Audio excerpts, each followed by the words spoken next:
Hoy quiero compartir con ustedes sobre las ataduras espirituales. Y quiero darles 3 razones para estudiar este tema. El primero es que esto nos enseña un conocimiento espiritual. No hablamos de la psicología, sino hablamos de un conocimiento espiritual. Cuando nosotros empezamos a conocer estas cosas, podemos llegar a tener entonces un entendimiento. El entendimiento es la comprensión de las cosas espirituales. La mayoría de las personas puede saber que fumar es malo y sin embargo lo hace. Pero lo hace porque dice, es que de algo me voy a morir. A mí me gusta el aroma, a mí me gusta sentir el humo. O sea, las personas dan una serie de razones que si uno las examinara, y no en un microscopio, si uno las examinara, uno se daría cuenta que esas razones no tienen nada de lógico, ningún sentido, pero las personas las dicen. Y cuando tocamos estos temas en la Biblia, podemos tener un mejor discernimiento espiritual. Discernir es algo que los hijos de Dios tienen que aprender en la vida. No todo lo que brilla es oro y no todo lo que se mueve en el mundo es de un origen sano o es bueno. Muchas cosas aparentemente son buenas, pero espiritualmente son malas. La gente corre con los brujos, corre con adivinos, corre para buscar la suerte. Ha habido momentos aquí en México que en el Zócalo de la Ciudad de México se hacían limpias gratuitas y las personas dicen, me está yendo tan mal, voy por aquí, no me cuesta nada, no me van a cobrar, pues háganme lo que me tengan que hacer. Aparentemente es bueno, un servicio social, pero eso espiritualmente le da lugar al enemigo. Yo les invito a que estudiemos la Biblia. No se guíen solamente por lo que escuchan, sino que al tomar nota, estudiemos, profundicemos en las Escrituras.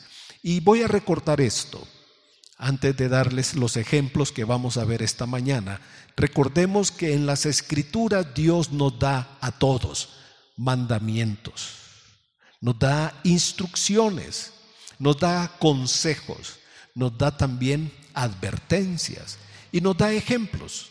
A través de los ejemplos Dios nos enseña, Dios nos quiere abrir el corazón para que nosotros entendamos mejor las cosas.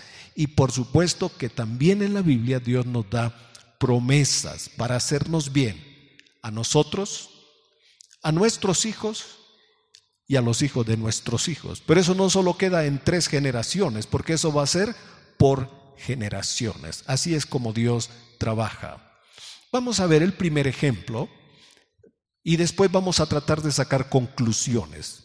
El primer ejemplo es un hombre que se llamaba Simón. Aparece en la Biblia en el libro de los Hechos, capítulo 8. Felipe fue a predicar a Samaria porque empezaron a perseguir a los cristianos y todos salieron esparcidos salvo los apóstoles. Cuando Felipe llegó a Samaria, él comenzó a predicar a Cristo.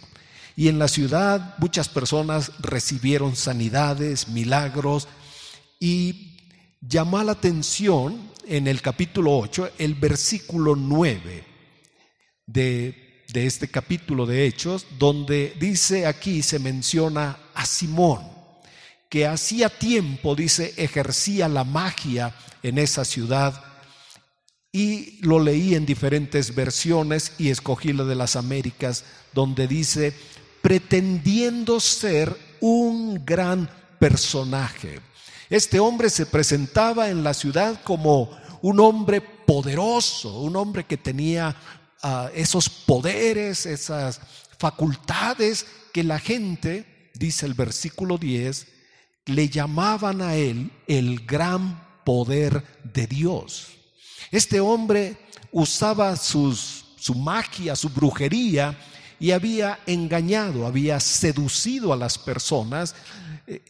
La palabra en el griego es como que los había atontado, los había apantallado y los tenía como embrujados, porque ellos decían, este hombre es el gran poder de Dios. Y si uno escuchara a los que practican esto, todos van a decir: lo que yo tengo es un don que Dios me dio para hacerle bien al mundo. Todos, sin excepción, dicen lo mismo y no saben que han entrado en relación con demonios. Dice el verso 11 que le prestaban atención porque por mucho tiempo los había asombrado con sus artes mágicas. Y el versículo 12 nos dice: pero cuando creyeron a Felipe, que anunciaba el evangelio del reino, la gente se empezó primero a creer y después a bautizar. Y el versículo 13 aquí nos debe llamar un poquito la atención si ponemos el cuidado sobre Simón. Dice que él creyó y se bautizó y estaba con Felipe. Imagínense eso. Muchas personas dirían: qué alegría, el brujo aquí ya se convirtió. Aunque ellos no lo consideraban brujo, pero el brujo se convirtió y se bautizó y ahora está con Felipe y le está ayudando. En el futuro él puede ser el pastor de la iglesia. Ahora, fíjense en esto. Él estaba sorprendido, estaba atónito, dice el verso 13, de las cosas que hacía Felipe. ¿Qué hacía Felipe? Oraba en el nombre de Jesús, ponía las manos en el nombre de Jesús, echaba los demonios en el nombre de Jesús. Él estaba espantado porque este era un poder que él no conocía. Estaba atónito, asombrado. Y llegaron los apóstoles a esta ciudad y dice que ponían las manos para que las personas recibieran el poder del Espíritu Santo. Y cuando él vio eso, hizo algo como él era en su naturaleza. No, realmente no se había convertido. Él dijo: de aquí yo puedo tener una ganancia. Les ofreció dinero. Él les dice: ¿cuánto quieren para que yo quiero tener eso? Y el versículo 19 dice: para que a cualquiera que yo le ponga las manos. Imagínense este hombre: cualquiera que toque, que reciba el Espíritu Santo. Cuando la Biblia nos enseña que el Espíritu Santo es la herencia de los hijos de Dios. El Espíritu Santo viene a sellar el corazón de los hijos de Dios. No todo el mundo va a recibir el Espíritu Santo. Eso nos debe quedar bien clarito, porque no es para todos, es para los que creen, se entregan, se rinden a Jesús. El Espíritu Santo los sella y los aparta para Él. Dice, Pedro le dijo: tu dinero perezca contigo, porque has pensado que el don de Dios, el regalo de Dios, se obtiene con dinero. Verso 21, tú no tienes parte ni suerte en este asunto. Y aquí Pedro dice algo espiritual.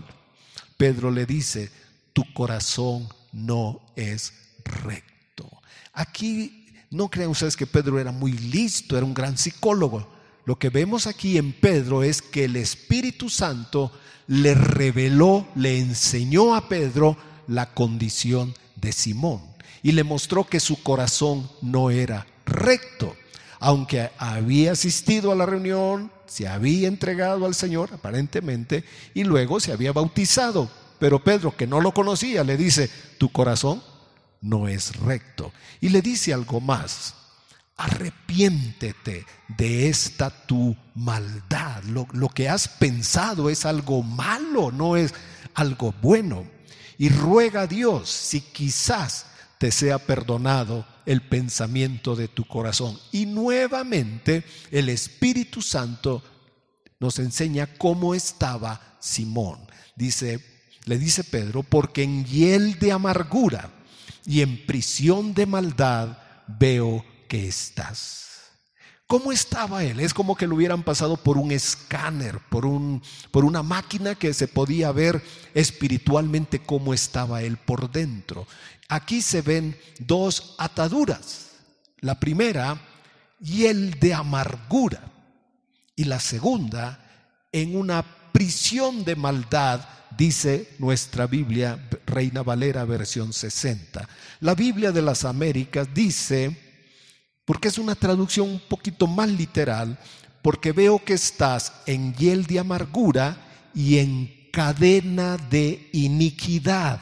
Aquí es donde la palabra maldad fue traducida en lugar de iniquidad. Pero la palabra exacta, la palabra correcta es iniquidad. Estás en una prisión de iniquidad. Y ya sabemos qué quiere decir iniquidad. Hacer nuestra propia voluntad. Ahora, pensemos entonces, ¿cómo está Simón? ¿Cómo es él? Es un hombre que tiene en su corazón, en sus emociones, amargura. Y es un hombre dominado por su propia voluntad. Su propia voluntad a lo que uno cede. Voy a dar un ejemplo. Y tal vez con la edad uno lo entiende mejor. Cuando llega ese momentito en la mesa, a la hora de la comida, que ya el cuerpo manda una señal y dice, ya no más. ¿Qué hace una persona sabia? En ese momento para de comer. Cuando uno está joven, primero no reconoce las señales. Por más que el cuerpo le diga, detente, detente, detente, no hay, ese lenguaje no se percibe. El estómago se empieza a inflar, pero dice, pero todavía hay tacos. Y hay un tamalito. Y están los de dulce. Y están los canarios, que como me gustan. Entonces las personas en su juventud comen con los ojos. La gente que va al buffet come con los ojos, porque se sirven unos platos que el estómago no es capaz de recibir. Las personas que se acostumbran a vivir concediéndole los deseos al cuerpo, en un momento pierden el control. La bebida, el tabaco, cualquier cosa puede volverse como un hábito peligroso, un hábito que domina la voluntad. Y cualquier cosa puede minar. En el caso de él específicamente estamos viendo dos cosas: amargura y iniquidad, una cadena de iniquidad. Ahora piensen por un momentito que este hombre había tenido éxito en Samaria. Él era el brujo principal, no tenía competencia. La gente decía, él es el poder de Dios. Sin embargo, era una persona frustrada, resentida, amargada. ¿Cuál éxito? Porque el pecado no le puede dar un verdadero éxito a las personas. Así que lo tenemos a él como una persona que tiene dos ataduras en su vida. Hay más. Cuando una persona practica artes ocultas, entra en contacto con demonios. Así que no solamente estas dos cosas, su voluntad, su imaginación, sus pensamientos. Y considero que esto era lo que le impidió tener un buen pensamiento. Esto era lo que estaba orillándolo a él a sacar una ventaja económica de aquello. Así que, esclavo de la amargura y de su propia voluntad. Vamos a ver otro ejemplo. El segundo ejemplo, si yo les voy a dar las citas y ustedes las pueden escribir, está en Mateo 15, del verso 21 al 28, y en Marcos 7, del 24 al 30. Este milagro aparece en los dos evangelios. Y es bueno leerlos y compararlos porque siempre nos enriquece. Lo repito, Mateo 15, 21 al 28 y Marcos 7, 24. Esta es una mujer cananea, quiere decir que no era del pueblo de Israel. Habitaba en el sur de Israel, en la región de los filisteos o cananitas. Y dice que esta mujer, en Mateo, tomé esta cita, 15:22. Esta mujer vino detrás de Jesús dando voces y decía, Señor, ayúdame, Señor, sálvame. Y Jesús no le hacía caso. Es un milagro muy especial porque el Señor no le prestó atención a esta mujer. Los apóstoles le dicen, Señor, atiéndela, está gritando detrás de nosotros, por favor, atiéndela. Y el Señor quería dar una lección a todos.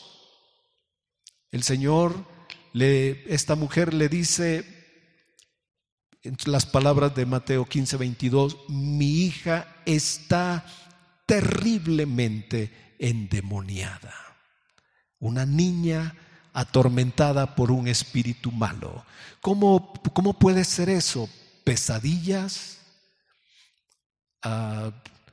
ataques de epilepsia, perder el control, el sentido de las cosas, hacer unos berrinches inexplicables. Lo que la mamá dice: mi hija está terriblemente endemoniada. Y si ustedes abren estos pasajes y los comparan, Jesús no la atendió inmediatamente. Hubo un momento que le dicen: por favor, atiéndela, Señor. Y entonces dice él, se acerca a la mujer y le dice: mi hija está atormentada. Y Jesús le dijo estas palabras que aparecen en los 2 evangelios: no es bueno tomar el pan de los hijos y dárselo a los perrillos, a los perritos. Voy a dar este ejemplo. ¿No comprarías una torta de 50, 80 pesos? Y llegas a tu casa y en lugar de compartirla con la esposa, con la familia, que se la diera al perrito. No lo haces. No se toma el pan. A los perritos se les dan las sobras. Los perritos tienen otra clase de alimento, ¿verdad? Pero el Señor está dando una lección. Dice: no es bueno tomar el pan de los hijos y dárselo a los perritos. ¿Saben cuál es el pan de los hijos? La liberación. La liberación de estas opresiones, de estas fuerzas del diablo, de estos demonios, es el pan, es la herencia. Cuando uno compra el pan, si uno va a la panadería, uno compra el pan pensando en la familia. Uno dice día 2, día 3, no sé cómo lo compren ustedes, que también mucho pan no es bueno, pero en fin, el punto es, cuando uno compra el pan, uno dice para fulano, para sutano, para mengano. De a 2 bolillos por persona o de a 2 conchas por persona, dependiendo cómo la gente lo compre. Pero el pan es para los hijos. Lo que Jesús enseñó en estos 2 pasajes es: el pan es para los hijos, no es para los perrillos. Es una forma que no es grosera, porque así puede parecer, pero es una forma de exagerar el beneficio que tienen los hijos de Dios, el pan, la liberación, el milagro. Cuando Jesús habló, ella le dijo: Señor, pero los perritos comen de las migajas. Y el Señor le dijo: mujer, tu fe es muy grande. En el otro evangelio le dice: por esta palabra que has dicho. El Señor también la estaba probando y le dice: por esta palabra tu hija es libre. En ese instante el espíritu salió. Cuando ella llegó a su casa, su hija estaba completamente sana. Aquello que la atormentaba ya no estaba cuando el Señor dio la palabra. Jesús hizo muchos milagros así, especialmente de tormentos espirituales. Dio la palabra y los espíritus salieron. Dio la palabra y las enfermedades se fueron. Así que ahora tenemos un ejemplo, una niña que está atormentada por algo que le ha robado la paz, la alegría, la enfermedad. Si estaba postrada en cama, es porque esa enfermedad o ese mal la limitaba. Tercer ejemplo. Vamos al Evangelio de Lucas, capítulo 13. Este milagro habla de una mujer encorvada, una mujer que por 18 años había padecido una enfermedad. Imagínense eso, 18 años sufriendo una dolencia. Nosotros nos consolamos con ese famoso dicho que dice: no hay enfermedad que dure 100 años, ¿verdad? Ni hay un enfermo que la aguante, y tiene mucha lógica, pero 18 años encorvada. Dice el capítulo 13, versículo 10: enseñaba Jesús en una sinagoga en el día de reposo, y había allí una mujer, tomemos nota de esto, que desde hacía 18 años que tenía.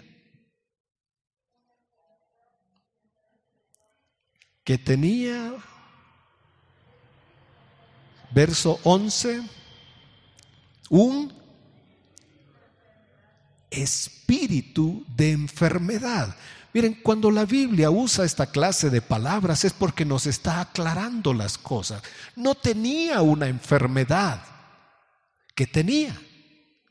Un espíritu de enfermedad. Y andaba, veamos el cuadro, tratemos de imaginarlo, andaba encorvada.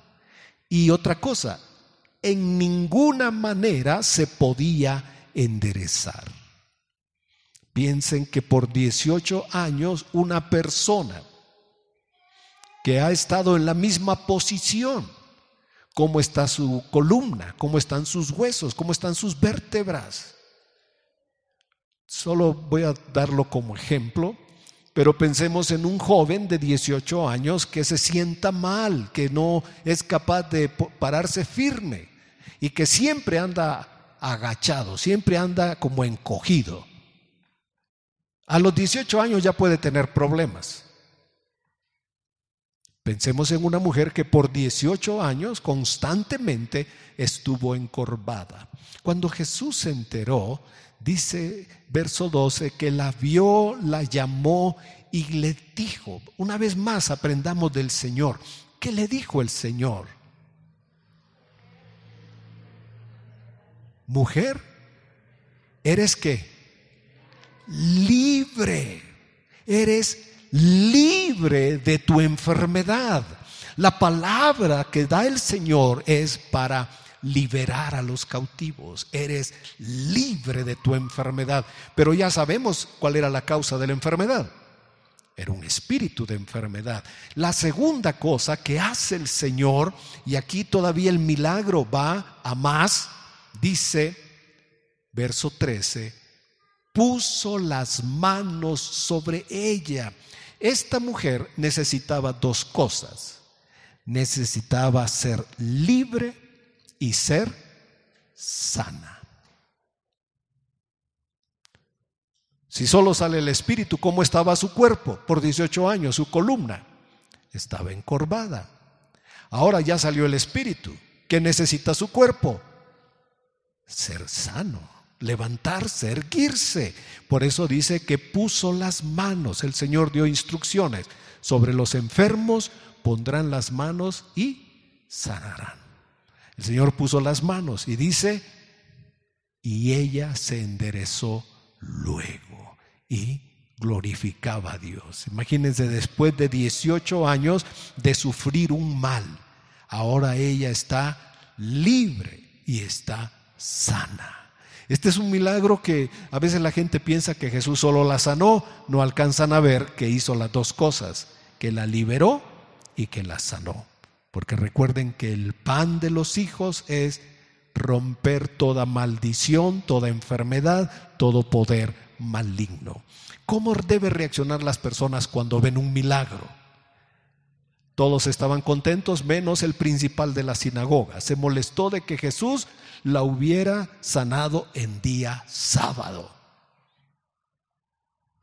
La explicación de Jesús fue la siguiente, en el versículo 16. Jesús le dijo, primero le dijo, cuando, aunque sea día de reposo, llevamos a los animalitos a beber agua. Les quitamos las cargas. Eso es con los animalitos.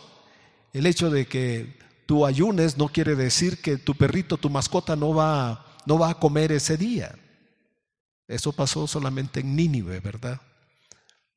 Las palabras de Jesús fueron estas, dice, y a esta hija de Abraham. Abraham es el padre ¿de qué? De la fe.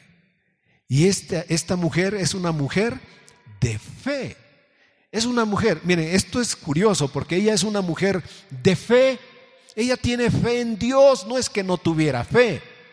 Tenía fe, pero no tenía el discernimiento. No tenía el cómo liberarse de eso hasta que vino el Señor. Era una mujer de fe, pero dice la siguiente línea, que Satanás había ¿qué? Atado. Satanás había atado 18 años. La enfermedad era una atadura. No era solamente una enfermedad física, No era una enfermedad para llevarla con calmantes, para llevarla tal vez con la terapia física, sino que necesitaba liberación y sanidad. Y el Señor lo hizo. Y miren esta pregunta del Señor: no se le debía desatar ¿de qué? De esta ligadura en el día de reposo.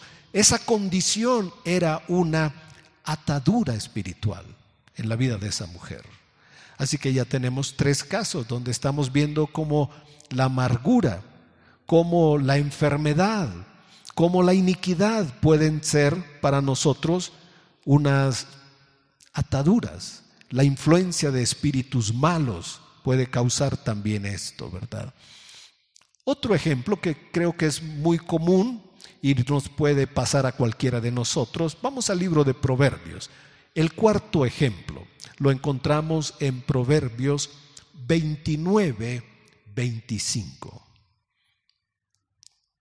En Proverbios se enfatiza mucho el temor de Jehová, pero este versículo no habla del temor de Jehová, habla del temor humano.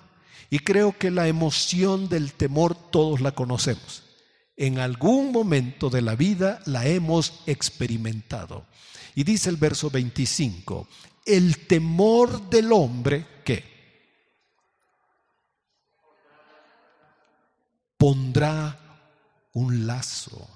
El temor es una atadura, mas el que confía en Jehová será exaltado. Proverbios también contrasta una cosa con otra: el temor con la confianza. El temor es aquello que uno pues piensa que va a ocurrir, pero de la peor manera.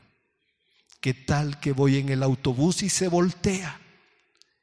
¿Qué tal que a esta velocidad aparece un carro y nos chocamos? ¿Qué tal que me sale un perro en la carretera y lo voy a evitar y entonces no voy a controlar el carro? Cuando las personas a veces tienen alguna molestia, casi siempre se van por la parte más fea. Dice, ¿qué tal que esto es un cáncer? ¿Qué tal que esto es esto? Las personas están más propensas al temor que a la confianza. Por eso el temor puede ser un lazo, una atadura en la vida de las personas. El temor, lo primero que debemos decir del temor es que es una emoción natural. Es una emoción que nos ayuda a librarnos del peligro. Por ejemplo, de una altura. Si alguien se acerca a una montaña, inmediatamente tiene una sensación de no agrado. No es normal que una persona llegue hasta la punta de un puente y diga, a ver, y a jugar ahí, porque hacer eso es suicida. Y los que lo han hecho han pagado con su vida. La reacción humana natural es evitar el peligro.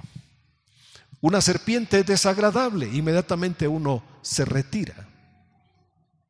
Son cosas completamente naturales. Estar a una gran altura también puede ser una reacción natural. Pero si estás protegido dentro de un avión y vas a una altura y puedes ver hacia abajo, pero estás protegido, estás bien, no puede haber lugar para el temor. Si el temor está en la imaginación, aquí es donde está la atadura. Porque las personas dicen, es que yo me imagino. ¿Dónde está el problema? En la imaginación. Es que yo pienso que puede pasar. Es que yo solo con pensarlo me da miedo. Bueno, estamos hablando de algo que no es normal y no es natural. El temor sí es una prevención del peligro. Hay fuego, me alejo. Hay algo, me alejo. Ese temor preserva mi vida. Si uno fuera imprudente, puede perder la vida. Pero tener un temor solo en la imaginación, me da miedo solo pensarlo. Es que yo solo me lo imagino, mira que se me pone la piel de gallina, me da miedo. Pero solo está en la imaginación. No es normal. y no es natural. Ese miedo los psicólogos lo llaman temores irracionales porque no tienen razón de ser. No hay razón para eso, no tiene una causa. Sin embargo, el temor paraliza, domina a las personas y las deja incapacitadas de actuar. Los hijos de Dios debemos recordar lo que dice la segunda carta de Pablo a Timoteo 1:7. Dios no nos ha dado a nosotros, a los hijos de Dios no nos ha dado un espíritu de ¿qué? De temor, de cobardía. Los hijos de Dios tenemos el espíritu de Dios, es el espíritu de poder, de amor y dominio propio. Examinemos cómo es que somos nosotros. Si pensamos que hay algo y nos intimida, debemos rechazarlo. No debemos dar lugar a eso, porque eso puede volverse una atadura en la vida de las personas. Hay más ejemplos de esto, pero pasemos al quinto ejemplo. Este dirá, bueno, yo no soy miedoso, pero vamos a ver qué pasa con este. Proverbios 22:24.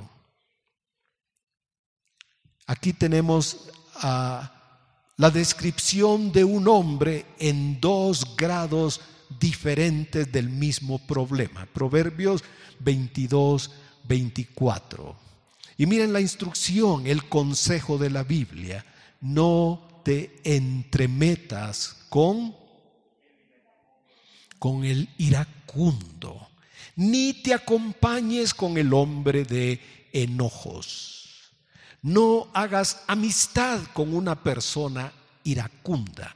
No te acompañes con el hombre de enojos. Digamos, si ahí terminara el proverbio, ¿cuál sería el consejo? Bueno, no me debo juntar con personas enojonas.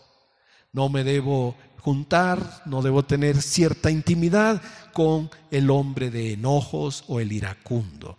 Pero tenemos que leer el siguiente versículo, porque en el siguiente versículo hay 2 instrucciones.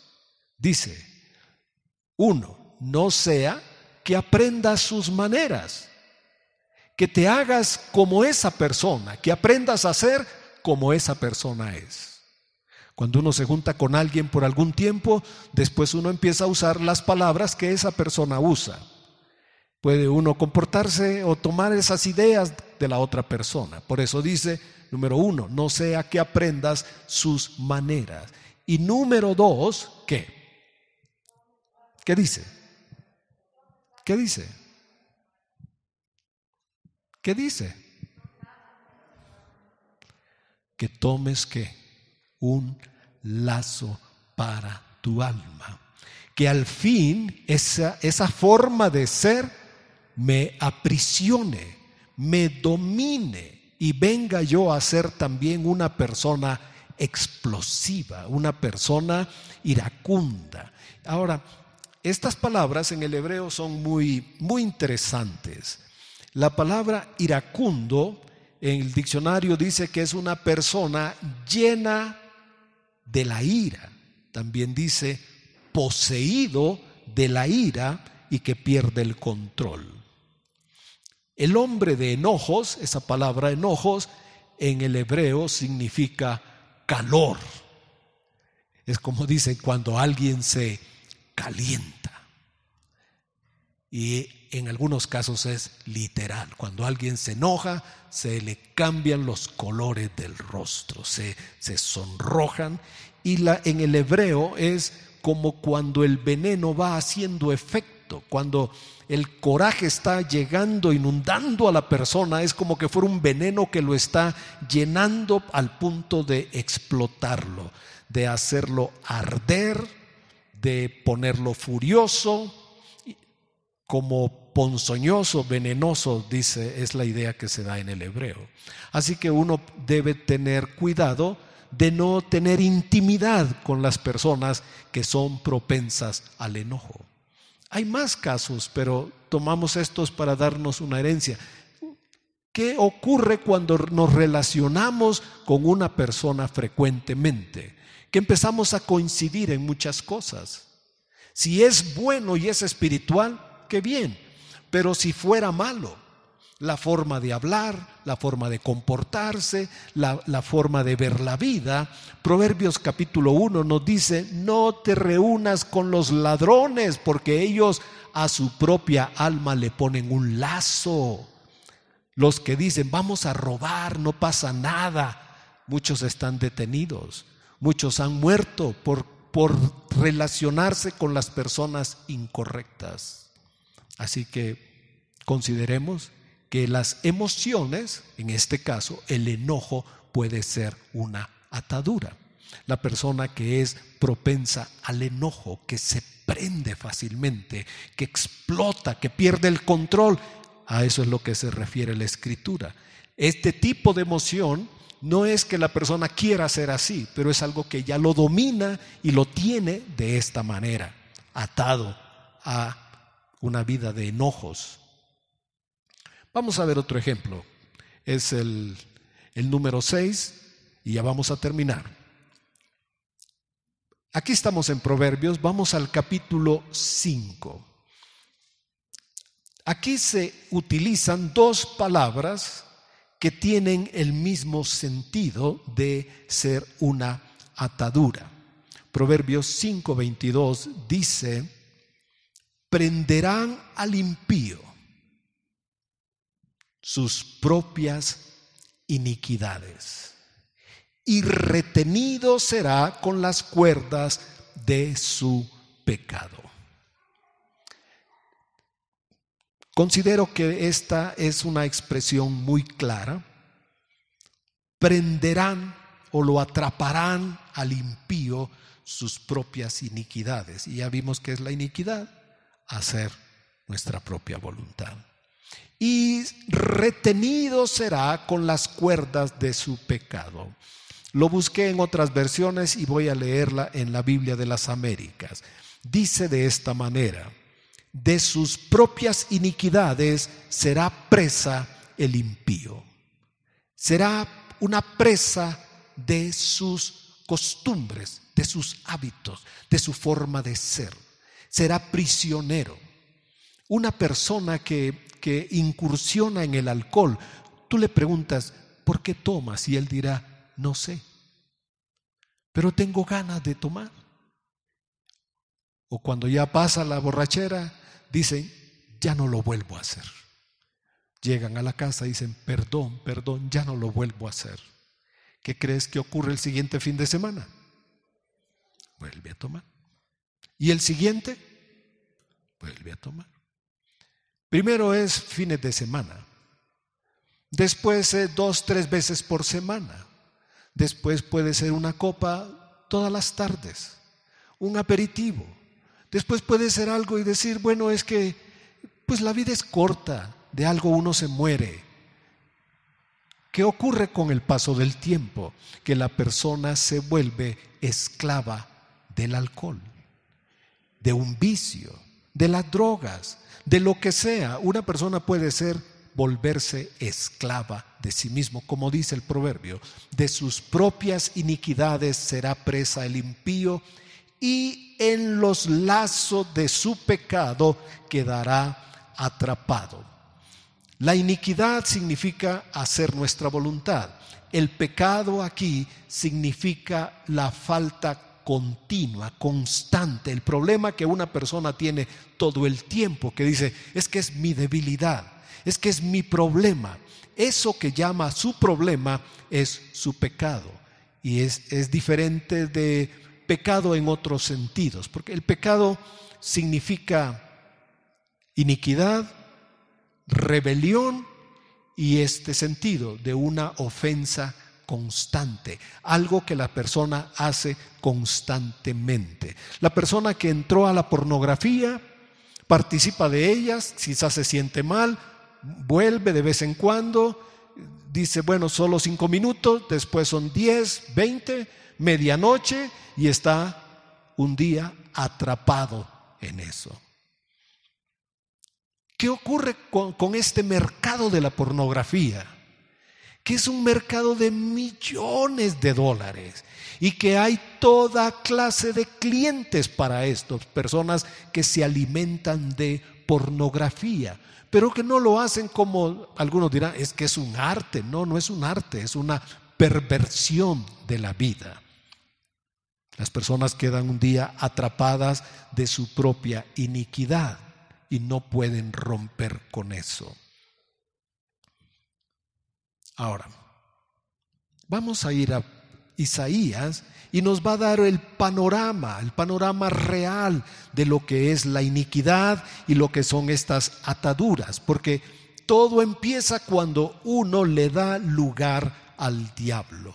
Todas estas cosas ocurren cuando una persona se aleja de Dios.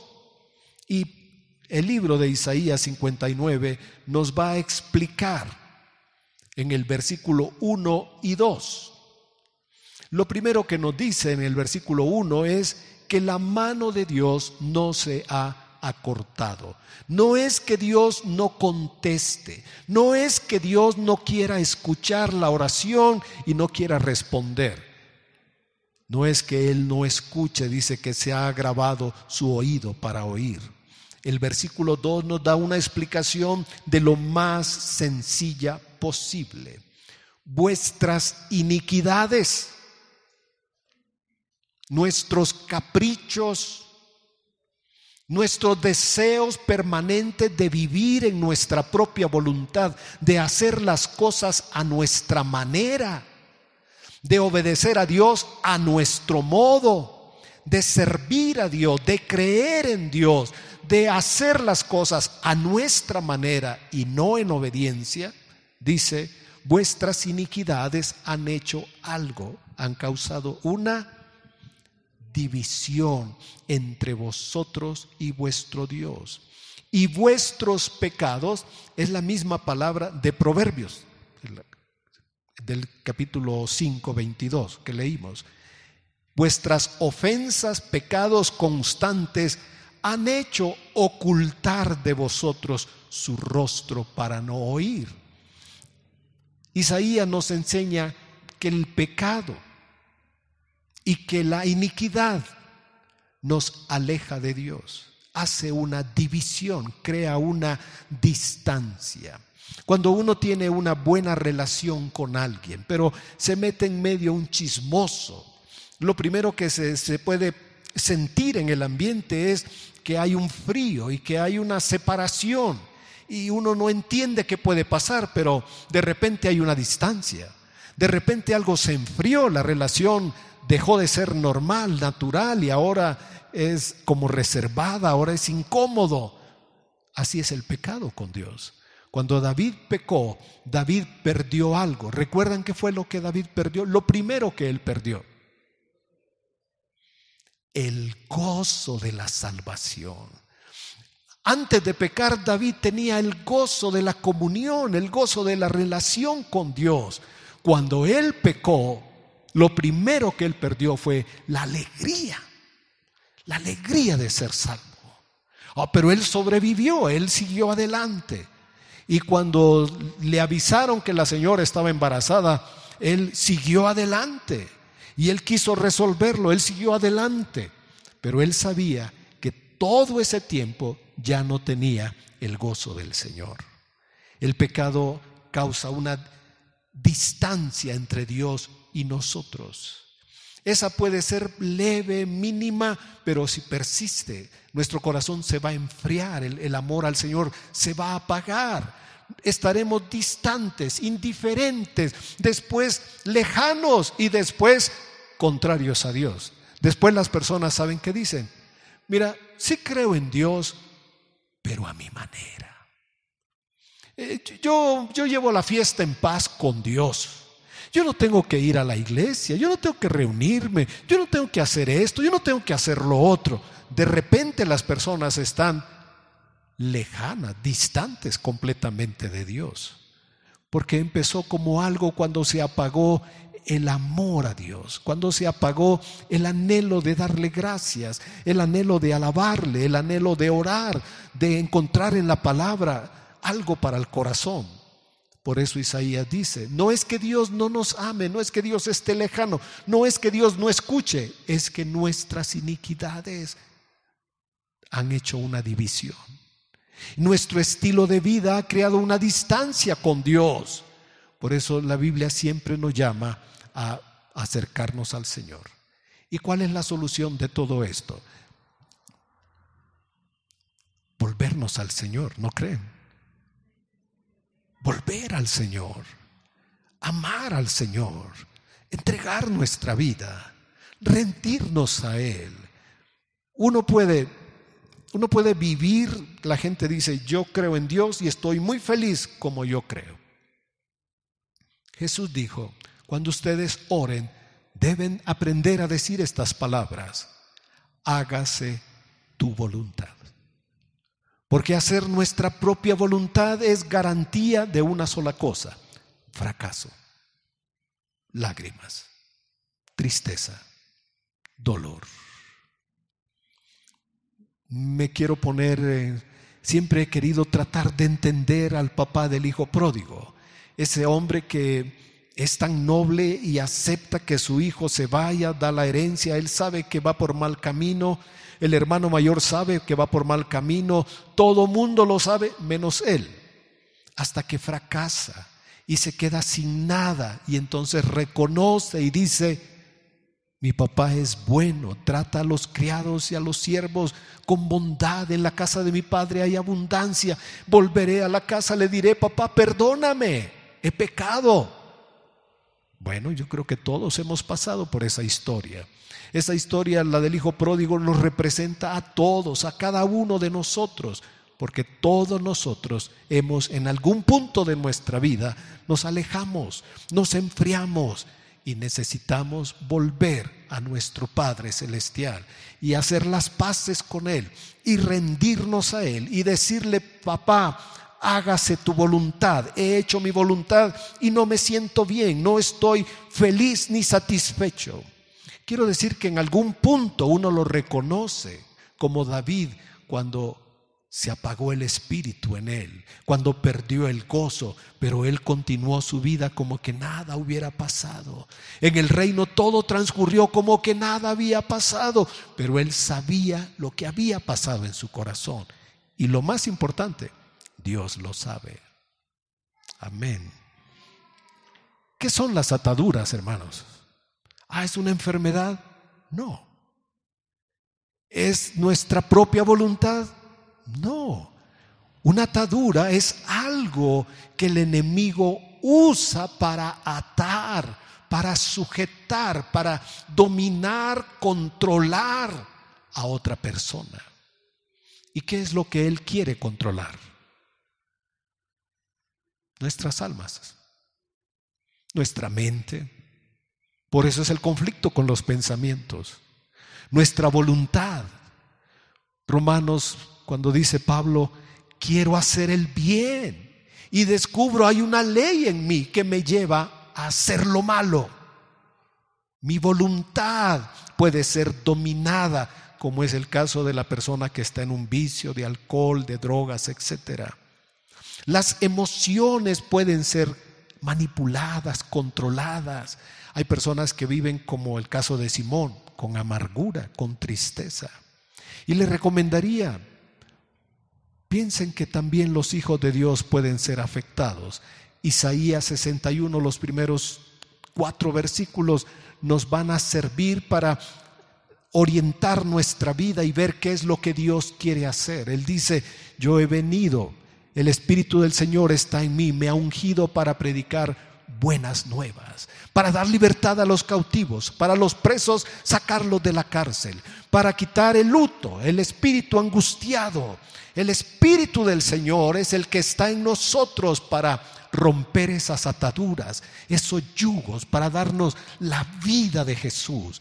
Nosotros tenemos una vida biológica, una vida física, una vida que funciona en este mundo. Comemos, descansamos, dormimos, etc. Pero la esencia de la vida se llama Jesús. El que imparte vida a nuestro espíritu se llama Jesús. El que mora en nosotros se llama Jesús. El que hace maravillas se llama Jesús. Y Él dio su vida para que nosotros tengamos vida abundante. Terminemos con este salmo. Salmo 68, versículo 6. Esto es lo que hace Dios, amados hermanos. Esto es lo que hace Dios con sus hijos. Salmo 68, 6. Dios hace habitar en familia a los desamparados. Las personas que se sienten desamparadas en la vida o que se sienten solas, que se sienten abandonadas, que no tienen conexión significativa con otras personas. Dios hace habitar en familia a los desamparados. ¿Saben dónde y cómo? Con la iglesia. La iglesia es la familia de Dios para dar cobijo a todos los desamparados. Aquí todos somos amparados bajo las alas de nuestro Señor. ¿Ven? La segunda cosa que hace Dios, saca a los cautivos. ¿A qué? A la prosperidad. Cuando alguien estuvo cautivo le quitaron todos sus bienes. Pero ¿qué hace Dios? Le da libertad y le da prosperidad. Y también, como una radiografía nos dice, que algunas personas viven en tierra seca, donde no hay lluvia del Espíritu, donde no hay un mover del Espíritu de Dios, donde Dios no está obrando en sus vidas. Por eso su vida es como una tierra seca. No se dan nada. Las cosas, si ustedes se dan cuenta y no hay un riego en la tierra, las plantas no se dan. Las plantas están casi en un proceso de morirse constantemente. Un poquito de agua y medio reviven y después decaen otra vez. ¿Quiénes viven en tierra seca? ¿Quiénes son las personas que pueden vivir en una tierra seca? Las personas que son ya no solamente que se alejaron, sino que ahora son rebeldes a lo que Dios dice. Vamos a orar. Hay tantas ataduras en la Biblia y de todas esas podemos aprender. No es todo, este tema apenas lo tocamos por encimita.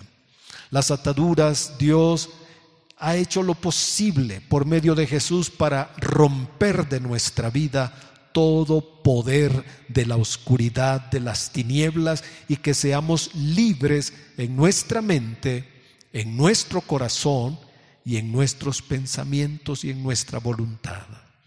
Padre, te damos gracias en el nombre de Jesús, porque diste tu vida en la cruz del Calvario, Señor, para redimirnos, rescatarnos de toda forma de atadura. Oramos ser libres en el nombre de Jesús.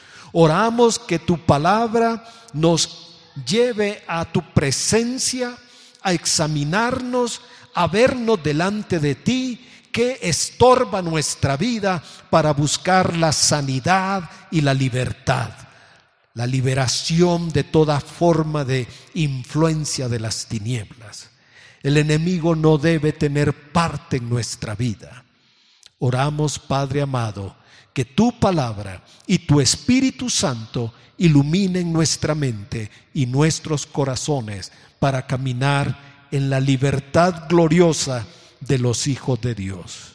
Y oro que bendigas a cada uno de tus hijos, que te reveles a sus vidas y que hagas hombres y mujeres, familias fuertes, sanas, por el poder de tu Espíritu Santo.